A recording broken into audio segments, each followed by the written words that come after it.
Okay ဒီနေ့သင်ပေးရမယ့်အကြောင်းအရာလေးကဘာလေးလဲဆိုတော့ macro molecule ဟုတ်ပြီနော် macro molecule အကြောင်းသင်တွေ့တော့မှာဖြစ်ပါတယ်ဆိုတော့ macro molecule ဆိုတာကိုမပြောခင် molecule ဆိုတာဘာလဲဆိုတာကိုအားလုံးသိကြရပေါ့နော် molecule ဆိုတာဘာလဲ molecule ဆိုတာကဒီ atoms လေးတွေနဲ့ပေါင်းထားတာ atoms တွေပေါင်းလိုက်လို့ရှိရင် molecule ဖြစ်သွားတာဟုတ်တယ်ဟုတ်ဆိုတော့အဲ့လိုပဲ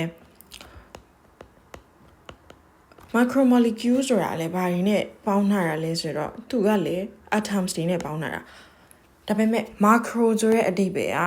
big ကြီးမာတာဟုတ်တယ်ဟုတ် micro ဆိုရင်က small micro ဆိုရင်က small ဖြစ်တာ micro ဆိုရင် small macro ဆိုလို့ရှိရင် big အဲ့တော့ကြီးမားတဲ့ molecules ကြီးတွေဆိုတော့သူ့ကိုပေါင်းထားတဲ့ atoms တွေအများကြီးရှိတယ်ဟုတ်ပြီနော်ဆိုတော့ macromolecule ဆိုတာကြီးမားသော molecules တွေဟုတ်ပြီနော်ဆိုတော့သူတို့တွေကိုဘယ်လို atoms တွေနဲ့ဖွဲ့စည်းထားလဲဆိုတာကိုဒီနေ့လေ့လာကြမယ်ဆိုတော့ macromolecule ဆိုတာကတနည်းအားဖြင့်ပြောရလို့ရှိရင်သူရဲ့အခေါ်အဝေါ်တစ်မျိုးရှိတယ် macromolecules ကို polymers လို့လည်းခေါ်တယ်ဟုတ်ပြီနော် polymers လို့လည်းခေါ်တယ် poly ဆိုတာကျတော့များပြားတော့ multi ပေါ့ poly ဆိုတာကျတော့ multi များပြားတော့ဟုတ်ပြီနော်ဘာတွေနဲ့များပြားစွာဖွဲ့စည်းထားလို့လဲဆိုတော့သူ့ကို monomers တွေအများကြီးနဲ့ဖွဲ့စည်းထားတာ monomers တွေအများကြီးနဲ့ဖွဲ့စည်းထားတာမို့လို့သူ့ကို polymers လို့ခေါ်လိုက်တယ်ဟုတ်ပြီနော်ဆိုတော့ပြန်ပြောမယ် macromolecule ဆိုတာက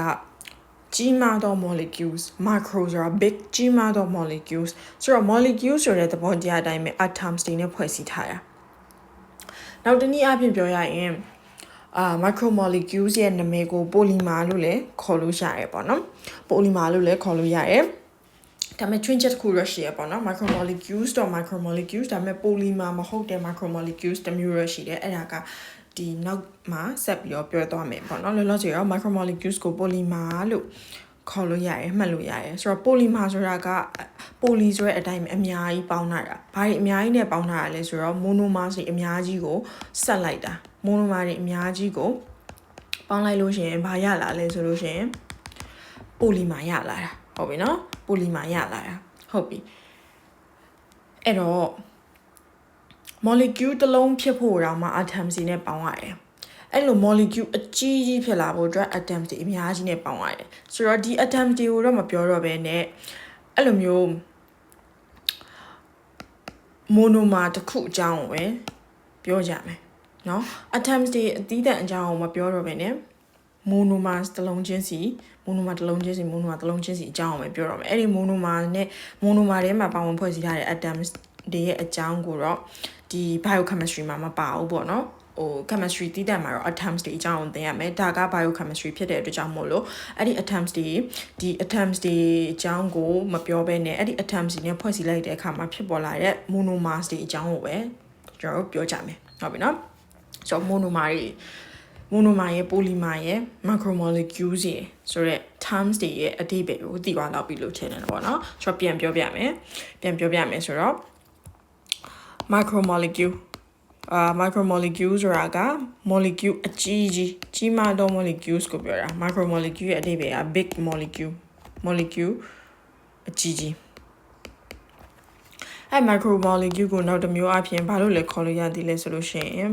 polymers လို့လည်းခေါ်လို့ရတယ်ဟုတ်ပြီနော် polymer ဆိုတာဘာတွေနဲ့ဖွဲ့စည်းပြီးတော့ဖြစ်ပေါ်လာရလဲဆိုလို့ရှိရင် polymer ဆိုတာဘာတွေနဲ့ဖွဲ့စည်းပြီးတော့ဖြစ်ပေါ်လာရလဲဆိုလို့ရှိရင် monomers တွေအများကြီးနဲ့ဖွဲ့စည်းထားတာဟုတ်ပြီနော် poly ဆိုတာကများပြားတော့ monomer တွေအများကြီးနဲ့ဖွဲ့စည်းတည်ဆောက်ထားလို့ရှိရင်သူကဘာဖြစ်လာလဲဆိုလို့ရှိရင် polymer ဖြစ်လာတာဒီလိုမျိုးပေါ့နော် okay အဲ့တော့ဒီ term တွေအကြောင်းကိုရသွားပြီဆိုတော့ macromolecules အမျိုးအစားဘယ်နှမျိုးရှိလဲဆိုတာကိုသင်ပေးမယ် macromolecule ကဘယ်နှမျိုးရှိလဲဆိုလို့ရှိရင် macromolecules ၄မျိုးရှိပါတယ်ဟုတ်နော် macromolecules အမျိုးအစား၄မျိုးရှိတယ်ဘာတွေလဲဆိုလို့ရှိရင်နံပါတ်1က carbohydrate ဆိုတာအားလုံးလည်းကြားဖို့တယ် carbohydrate ဆိုတာ မြန်မာလိုဆိုရင်ကစီဓာတ်ပေါ့နော်မြန်မာလိုပဲမှတ်နေတော့တိုင်း carbohydrate လိုပဲမှတ်နံပါတ်2နောက်တစ်ခုကဘာတွေလဲဆိုတော့ lipid နောက်တစ်ခုနံပါတ်3ကကျတော့ဘာလဲဆိုတော့ amino acid protein လို့ပြောမယ် protein လို့ပြောမယ်တော့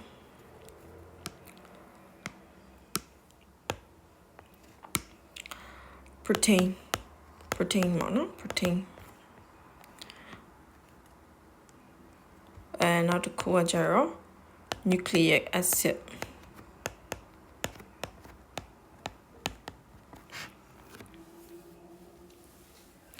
ဟုတ်ပြီအဲ့တော့ခုနကပြောခဲ့တယ် macromolecules က4မျိုးရှိတယ်ဒါပေမဲ့macromolecules ကို polymers လို့လည်းခေါ်လို့ရတယ်လို့ပြောခဲ့ပေမဲ့ဒီ4မျိုးထဲမှာ polymer မဟုတ်တာတခုเนาะသူကပြောရလို့ရှိရင်imposter ပေါ့ imposter လို့ပုံစံမျိုးပေါ့เนาะအဲ့ဒါဘာလဲဆိုတော့ဒီဟာလေးပါ lipid ကသူကဘာမဟုတ်ဘူးလဲဆိုတော့ polymer မဟုတ်ဘူးဘာလို့သူက polymer မဟုတ်တာလဲဆိုတော့သူက monomer တွေနဲ့ဖွဲ့စည်းထားတာမဟုတ်လို့ဟုတ်ပြီเนาะ monomer တွေနဲ့ဖွဲ့စည်းထားတာမဟုတ်ဘူးmonomer တွေနဲ့ဖွဲ့စည်းထားတာမဟုတ်ဘူးမဟုတ်တဲ့အတွက်ကြောင့်မို့လို့ lipid ကိုကျွန်တော်တို့က polymers လို့မသတ်မှတ်ဘူးကျန်တဲ့ဒီ carbohydrate protein nucleic acid ဒါတွေကတော့ polymers တွေဟုတ်တယ်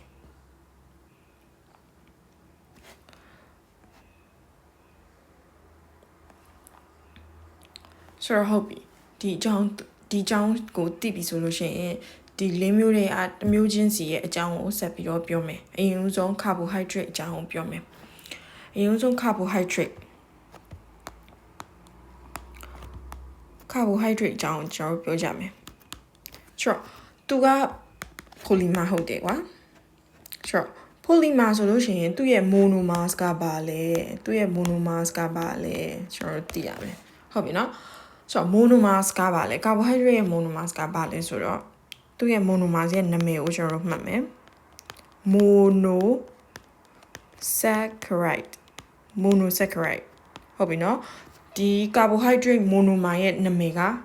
monosaccharide mono မှာမို့လို့ monosaccharide saccharide ဆိုတာက sugar ကိုပြောတာပေါ့နော် saccharide ဆိုတာက sugar ကိုပြောတာ monosaccharide sugar တစ်လုံးဆိုလို့ရှိရင်ဒါ carbohydrate ရဲ့ monomer တစ်လုံးအဲ့လိုမျိုး monosaccharide တွေအများကြီးပေါင်းလိုက်တဲ့အချိန်မှာဘာဖြစ်သွားလဲဆိုတော့အများကြီးပေါင်းလိုက်လို့ရှိရင် polysaccharide ဆိုပြီးတော့ဖြစ်သွားတယ်အဲ့လိုမျိုးပေါင်းလိုက်တဲ့အချိန်မှာဘာဖြစ်သွားလဲဆိုတော့ polysaccharide ဖြစ်သွားတယ်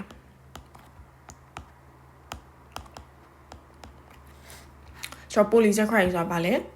carbohydrate တစ်လုံးเนาะ polysaccharide တစ်လုံး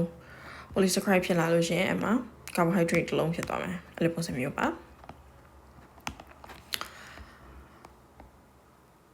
Okay ဆိုတော့ဒီရပြီအဲ့တော့ကျွန်တော်တို့ဖွဲ့စည်းတည်ဆောက်ပုံကြည့်မယ် structure ဟုတ်ပြီနော် structure အကြောင်းကိုသွားမယ် monosaccharide structure ကိုပြောမယ် monosaccharide structure နော် monosaccharide structure ကိုပြောမယ်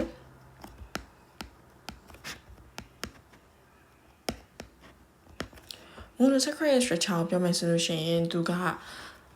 အတူကောက် CHO လို့မှတ်ရမယ်ချိုပေါ့နော် CHO ချိုလို့မှတ်လို့ရတယ်သူကဘယ်လို atoms တွေနော်ဘယ်လို atoms ဒီမှာလာပြီလားခုနကတော့ပြောခဲ့ရ molecule ဆိုတာဘာကြောင့် molecule ဖြစ်တာ atoms နဲ့ဖွဲ့စည်းတာလို့ဟုတ်ပြီအဲ့ဒီ monomers တွေကိုဘယ်လို atoms နဲ့ဖွဲ့စည်းထားလဲဘယ်လို elements တွေနဲ့ဖွဲ့စည်းထားလဲဆိုတာဒီမှာပြောမယ် C ဆိုတာအလုံးသိတဲ့အတိုင်း carbon H ဆိုတာအလုံးသိတဲ့ hydrogen O ဆိုတာအလုံးသိတဲ့ oxygen ဟုတ်ပြီနော်အဲ့ဒီ atoms တွေနဲ့ဖွဲ့စည်းထားရင် monosaccharide ဆိုတဲ့ monomer တစ်လုံးရရပေါ့အဲ့တော့ဟုတ်ပြီ CHO ကတော့နေပြီကွာသူ့ရဲ့ formula ပေါ့ဥပမာကွာပေါင်းချင်တယ်လို့ပေါင်းလို့မရအောင် monosaccharide ဖြစ်လာဖို့ C ကဥပမာပေါင်းချင်တယ်လို့သိရမလား C ကို3လုံးထည့်မယ် H ကို5လုံးထည့်မယ် O ကို10လုံးထည့်မယ်အဲ့လိုမျိုးသွားပြီးတော့လုတ်ချင်တယ်လို့လုတ်လို့မရဘူးသူသတ်မှတ်ထားရဲ့ fixed composition ဆိုတာရှိတယ်ဟုတ် ဆိုတော့အဲ့လိုမျိုးဖြစ်လာဖို့အတွက်ကိုကာဗွန်ရယ်ဟိုက်ဒရိုဂျင်ရယ်အောက်ဆီဂျင်ရယ်ကိုဘယ်နှလုံးစီပေါင်းရမလဲဆိုတဲ့ general formula ရှိတယ်အဲ့ general formula ဘာလဲဆိုတော့ CnH2n ON ဟုတ်ပြီနော်ဒါလေးကိုအလွတ်ချက်ထားပါအရေးကြီးတယ် CnH2n ON အဲ့ဒီမှာ CN N ဆိုတာကဒီဥမာထားပါတော့ N က variable number ကွာဘယ်ကိန်းမဆိုဖြစ်နိုင်တယ်ဥမာကာဗွန်ကတစ်လုံးပါတဲ့အချိန်မှာဆိုလို့ရှိရင် H2n 2n ဆို n နေရာမှာ1အစားသွင်းလိုက်တယ်ဆိုလို့ရှိရင် H ကဘယ်နှလုံးပါမလဲနှလုံးပါမယ် O ကကျတော့တစ်လုံးပါမယ်အဲ့လိုမျိုးเนาะဒါဒီလိုမျိုး formula ရှိတယ်ဒီလိုမျိုး general formula ရှိတယ်အဲ့လိုမျိုး general formula အတိုင်းကိုပဲဖွဲ့စည်းတိဆောက်တော့မှဒီ CHO ဆိုတဲ့ atoms တွေကိုဖွဲ့စည်းတိဆောက်တော့မှဒါ monosaccharide ဆိုတဲ့ monomer ကြီးရဖြစ်လာမှာဟုတ်ပြီနော်ဆိုတော့ monomer အကြောင်းသိပါပြီ monomer ကိုဘာရင်းနဲ့ဘယ် atoms တွေနဲ့ဖွဲ့စည်းတိဆောက်ထားလဲဆိုတာလည်းသိသွားပြီဟုတ်ပြီနော် CnH2n ON ဆိုတဲ့ formula အတိုင်းကိုပဲတိဆောက်တော့မှဒါ monosaccharide ဆိုတဲ့ molecule တစ်လုံးကဖြစ်လာမှာဟုတ်ပြီနော် molecule တစ်လုံးကဖြစ်လာမှာ monomer တစ်လုံးကဖြစ်လာမှာဟုတ်ပြီအဲ့တော့ဘယ်လိုပြောရမလဲ monosaccharide ရှိတယ်ကွာဆိုတော့ monosaccharide နှလုံးကိုပေါင်းလိုက်လို့ရှင်ဘာဖြစ်သွားမလဲ mono နှလုံးကိုပေါင်းလိုက်လို့ရှင်ဒိုင်ဖြစ်သွားတယ်ဟုတ်တယ်နော် mono နှလုံးကိုပေါင်းလိုက်လို့ရှင်ဒိုင်ဖြစ်သွားတယ်အဲ့တော့ mono မှာနှလုံး monosaccharide နှလုံးပေါင်းလိုက်လို့ရှင်ဒိုင် saccharide လို့ခေါ်တယ်ဟုတ်ပြီနော်၃လုံးပေါင်းမယ်၃လုံး mono မှာ၃လုံးပေါင်းတာဆိုလို့ရှင်ကြတော့ဘာဖြစ်သွားလဲ trisaccharide ဒါပေမဲ့အဲ့ဒါကို trisaccharide ဆိုတဲ့နာမည်ဆိုတာထက်ကိုသူ့မှာအခေါ်ဝေါ်ရှိတယ် triose ဟုတ်ဘူးငါဘာပြောနေတာလဲမဟုတ်ပြန်ပြောမယ်monomer 3လုံးပေါင်းတာမဟုတ်ဘူး monomer 3လုံးပေါင်းတာမဟုတ်ဖြစ်နေသူကဘာလဲဆိုတော့ carbon ဟုတ်တယ် carbon 3လုံးပေါ့ဒီနေရာမှာကွာဒီနေရာမှာ n နေရာမှာ carbon က3လုံး3 carbon 3လုံးပေါ့နော်3 carbon atoms ပေါ့အဲ့ဒါနဲ့ဖွဲ့စည်းတိဆောက်ထားတဲ့ sugar 3 carbon sugar 3 carbon sugar 3 carbon monosaccharide 3 carbon sugar 3 carbon monosaccharide ဆိုလို့ရှိရင်သူ့မှာနာမည်တစ်ခုရှိတယ်အဲ့ဒါဘာလဲဆိုတော့ triose tri ဆိုတာကျတော့3ပေါ့နော် use ဆိုတာကျတော့ဒီ monosaccharide carbon 3လုံးပါရဲ့ monosaccharide ရဲ့နာမည်ကို triose carbon 5လုံးပါရဲ့ကောင်เนาะဒီ general formula CnH2n ON ဆိုတဲ့ general formula ကြီးကိုသုံးပြီးတော့ကျွန်တော်တို့တွေ့ကြမယ်ဆိုတော့ဒီ C ညမှာ carbon က5လုံးပါတယ်ဆိုကြပါစို့အဲ့ခါကျရင်5 carbon sugar ဖြစ်သွားမယ်5 carbon sugar ကိုသူ့မှာခေါ်ဝေါ်တစ်ခုရှိရဲအဲ့ဒါဘာလဲဆိုတော့ pentose ဒါ chemistry မှာသိရ pen ဆိုတော့5 pentose เนาะပြီးတော့ carbon 6လုံးပါရဲ့ကောင် carbon 6လုံးပါရဲ့ဆိုရင်6 carbon sugar ဆိုလို့ရှိရင်သူ့ရဲ့အခေါ်ဝေါ်က hexose သူ့ရဲ့ခေါ်ဝေါ်က hexose ဟုတ်ပြီနော်ဒါဆိုရင် carbon 6လုံးပါရဲ့ကောင် hexose ဆိုပြီးတော့နာမည်ရှိတယ်ဟုတ်ပြီနော်ဆိုတော့ဒီထိရပြီလို့ထင်တယ်ပြန်ပြောမယ်နော်ပြန်ပြောမယ်ဘာလဲ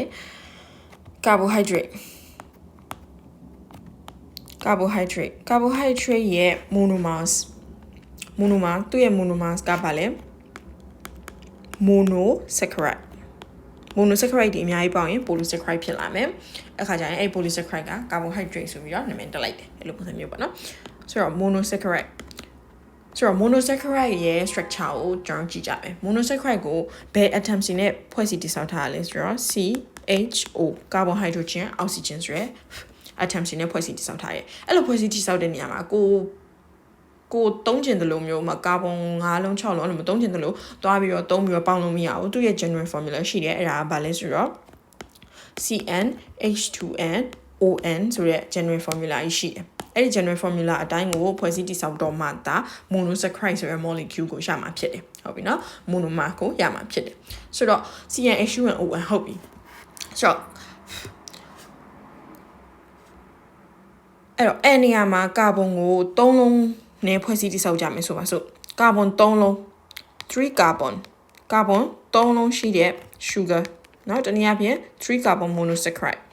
အဲ့ဒါကောင်ကိုဘာလို့ခေါ်လဲ triose လို့ခေါ်ရဲကာဗွန်5လုံးနဲ့ဖွဲ့စည်းတည်ဆောက်ထားမယ်ဆိုလို့ရှိရင်အဲ့ဒီကောင်ကိုဘာလို့ခေါ်လဲဆိုတော့ pentose sugar လို့ခေါ်ရဲเนาะ pentose လို့ခေါ်ရဲနောက်ကာဗွန်6လုံးနဲ့ဖွဲ့စည်းတည်ဆောက်ထားမယ်ဆိုလို့ရှိရင်တော့အဲ့ဒီကောင်ကိုဘာလို့ခေါ်လဲ hexose လို့ခေါ်ရဲ hexose လို့ခေါ်ရဲပေါ့နော်ဟုတ်ပြီ triose တွေ pentose တွေ hexose တွေကိုတည်သွားပြီကဲ okay ဆိုတော့ဒါက monosaccharide เนาะ monosaccharide နှလုံးပေါင်းလို့ရှိရင် disaccharide ဖြစ်မယ်အဲ့လိုမျိုးပေါ့disaccharide ဖြစ်တယ်ပြီးသွားလို့ရှိရင်ထားပါတော့ monosaccharide 5-6လုံးကိုပေါင်းလိုက်တယ် monosaccharide 5-6လုံးကိုပေါင်းလိုက်တယ်ဆိုလို့ရှိရင် monosaccharide 5-6လုံးကိုပေါင်းလိုက်လို့ရှိရင် oligosaccharide ဆိုပြီးတော့နာမည်ခေါ်ပေါ်မျိုးရှိတယ်ပေါ့နော် oligosaccharide ပေါ့အနည်းငယ် sugar ပေါ့အနေငယ်တော့ monomers တွေပေါင်းထားတာပေါ့အဲ့ဒါအများကြီးပေါ့တည်ရမလား over 10ပေါ့10လုံးနဲ့အထက်ကိုပေါင်းလိုက်တယ်ပေါ့10လုံးနဲ့အထက်ကိုပေါင်းလိုက်ပြီဆိုလို့ရှိရင်သူ့ရဲ့ဟာကိုဘာလို့ခေါ်လဲ polysaccharide လို့ခေါ်လိုက်တာဟုတ်ပြီနော်ဒီခေါ်ဝေါ်တွေကိုရှာမယ်နှလုံးပေါင်းတယ်ဆိုလို့ရှိရင်ကျတော့ disaccharide monosaccharide နှလုံးပေါင်းရင် disaccharideဒီမှာခုနကကျွန်တော်ရောသလိုမျိုးမရောလိုက်နဲ့ဆိုတော့ဥမာထားပါတော့ကာဗွန်က3လုံးပါတဲ့ကောင်ကို triose လို့ခေါ်တာဟုတ်ပြီနော်ဒီကာဗွန်ဒီနေရာမှာကာဗွန်3လုံးပါတဲ့ကောင်ကို triose လို့ခေါ်တာဒီဟာကကြတော့သူကဒီလိုမျိုးဥမာထားပါတော့ triose နှလုံးပေါင်းလို့ရှိရင် triose ပဲဆိုကြပါစို့ triose နှလုံးပေါင်းလို့ရှိရင်ဒါကလည်း disaccharide ဖြစ်နိုင်တယ်ကွာ pentose နှလုံးပေါင်းလို့ရှိရင်လည်းဒါ disaccharide ဖြစ်တယ်အဲ့လိုပုံစံမျိုးသိလားမသိအဲ့လိုပုံစံမျိုး disaccharide နဲ့ဒီ triose တွေ pentose တွေကိုမရောစေနဲ့ပေါ့နော်ခုနကကျွန်တော်မှ show ရပြောနေနေဒါက triose နှလုံးကိုပေါင်းလို့ရှိရင်လည်း disaccharide ဖြစ်နိုင်တယ် triose ဆိုတာပြောရရင် triose က monosaccharide အဆင့်မှာပဲရှိသေးတယ် triose က monosaccharide အဆင့်မှာပဲရှိသေးတယ်သူဒီမှာ3ဆိုတဲ့ကဏ္ဍကြီးက mono မှာနဲ့မဆိုင်ဘူး3ဆိုတဲ့ကဏ္ဍကဘာနဲ့ပဲဆိုင်တာလဲ carbon အရေးအတွက်ဒီသူ့ရဲ့ဒီ molecule ဒီ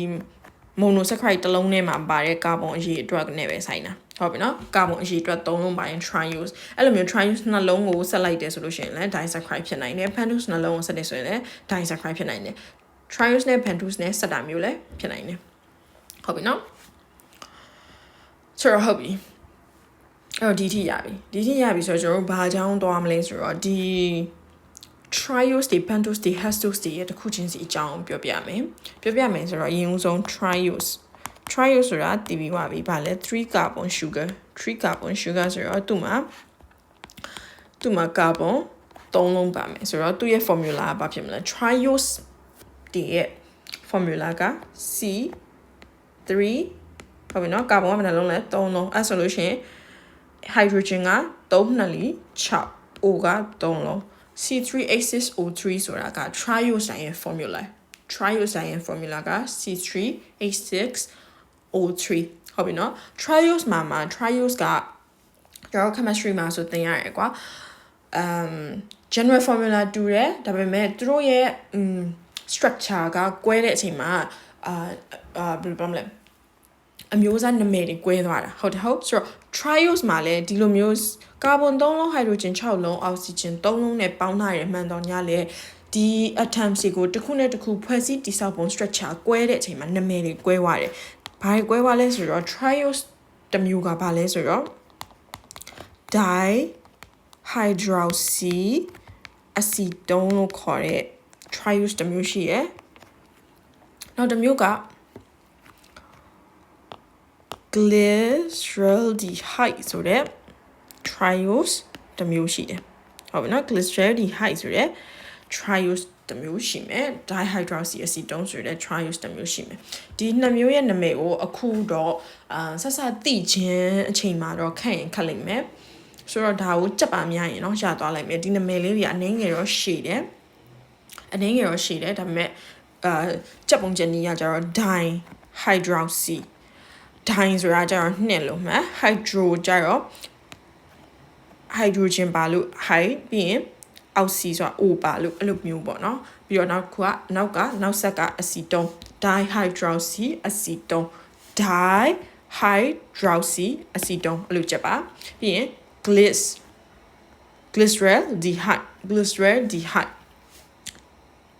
glyceraldehyde ပေါ့နော် dehydration လောက်ထားတာမျိုးမို့လို့ glyceraldehyde လို့ခေါ်တယ် glyceraldehyde အဲ့လိုမျိုးချက်ပေါ့နော်ဒီနာမည်လေးဒီနှလုံးကိုချက်ထားဘာလို့လဲဆိုတော့ဒီဟာကနောက်cellular respiration တို့ပြီးသွားလို့ရှိရင်ဒီ photosynthesis တို့အဲ့လို topic တွေမှာပြန်ပါလာမှာမို့လို့ဒီ trios နှလုံးရဲ့နာမည်ကိုအခုကတည်းကတိချာလေးရအောင်ချက်ထားပေါ့နော် dihydroxy acetone နဲ့ glyceraldehyde နဲ့ဟုတ်ပြီနော်ဒါ trios အကြောင်းသိပါပြီ trios အကြောင်းသိပါပြီဆိုရင်ကျွန်တော်ဘာအကြောင်းထပ်ပြောမလဲဆိုတော့ pentose အကြောင်းပြောမယ် pentose ဆိုတာတည်ပြီးသားကာဗွန်5လုံးပါရဲ့ sugar ကာဗွန်5လုံးပါရဲ့ monosaccharide ကာဗွန်5လုံးပါရဲ့ monosaccharide ဆိုတော့ pentose မှာဘာရှိလဲဆိုရင်အလုံးတည်ပြီးသားဗာလဲ ribose နောက်တစ်ခုက deoxyribose ဟုတ်ပြီ deoxyribose ဆိုတာဘယ်မှာကြားဘူးလဲ DNA မှာကြားဘူးတယ်ဟုတ်deoxyribose nucleic acid ဆိုပြီး DNA မှာကြားဘူးတယ်ဆိုတော့အဲ့ဒီ nucleic acid ရဲ့ဖွဲ့စည်းတည်ဆောက်ပုံထဲမှာဒီ deoxyribose ပါနေလို့သူ့ကို DNA လို့ခေါ်လိုက်တာပေါ့နော်ဆိုတော့ deoxyribose ribose နဲ့ deoxyribose ဘာကွာတာလဲဆိုလို့ရှိရင် ribose နဲ့ deoxyribose ဘာကွာတာလဲဆိုလို့ရှိရင်ဒီ second carbon ပေါ့နော်ဒီသူတို့ရဲ့ဒီ structure မှာပါတဲ့ carbon က5လုံးเนาะ carbon အလုံးပေါင်း5လုံးပါတဲ့ကောင်ထဲမှာ second carbon ဒုတိယမြောက် carbon မှာ oxygen ပါတာနဲ့ O ပါတာနဲ့မပါတာကွာသွားတာ second carbon မှာ O ပါတာနဲ့မပါတာနဲ့ကွာသွားတာပေါ့နော်တော့ဒီလိုပုံစံမျိုးမျက်စိအမှမြင်အောင်ပြောရမယ်ဆိုလို့ရှိရင်ဒီလိုမျိုးဒါ second carbon ပဲဆိုကြပါစို့ဒီမှာ first carbon ရှိမယ် second carbon ရှိမယ် third carbon fourth carbon fifth carbon အဲ့လိုပုံစံမျိုးရှိရကွာဆိုတော့အဲ့လိုပုံစံမျိုးမှာဒီ second ပေါ့နော်ဒီလိုမျိုးသူကဒီလို bond လေးတွေနဲ့ချိန်ထားတာကွာသူရဲ့ structure ဒီလိုသွားတာပေါ့နော်ဒီမှာ O ရှိမယ်အဲ့လိုပုံစံမျိုးဆိုတော့အဲ့ဒီမှာဒီမှာကဒီဒါဆိုရင် first carbon ဒါဆိုရင် second carbon မှာ O ပါတာနဲ့မပါတာနဲ့ကွာသွားတာဆိုတော့နောက်ဒီ second carbon မှာ O မပါဘူး H ပဲပါလို့ရှင်သူက deoxy ဖြစ်သွားတာ deoxyribose ဖြစ်သွားတာ O မပါပဲ H ပဲပါရင် deoxyribose ဖြစ်သွားတာအဲ့လိုပုံစံမျိုး O ပါတဲ့ကောင်ကြတော့ ribose အဲ့လိုဖြစ်သွားတာရမယ်နော် O ပါတဲ့ကောင်ကြတော့ ribose ဖြစ်သွားတာ